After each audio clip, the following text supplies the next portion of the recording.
بسم الله الرحمن الرحیم. کار ما بسیار تعجب آور است. چگونه ما بندگان در برابر الله اینقدر جرأت میکنیم، حال آن که جان ما در دست اوست، و چگونه از نظارت او خود را به غفلت می اندازیم، و حال آن که مرگ به امر و فرمان اوست. روایت شده است که ملک الموت یعنی عزرائیل به نزد داوود علیه السلام در آمد و گفت: تو کیستی؟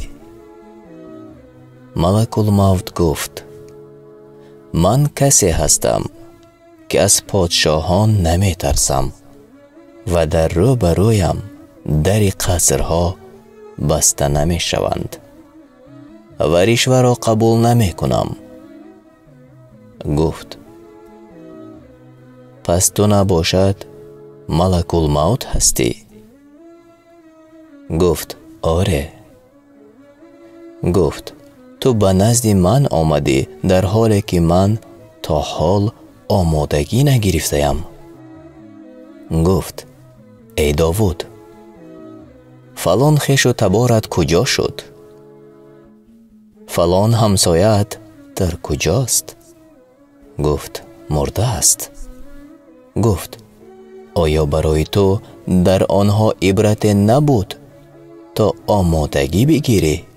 هر کسی طمع مرگ را خواهد چشید و در حقیقت روز رستاخیز پاداششان به تمامی داده می شود و هر کی از آتش دوزخ برکنار مانده و به بهشت در آورده شود براستی کامیاب شده است و زندگی دنیا جز برخورداری فریبان است.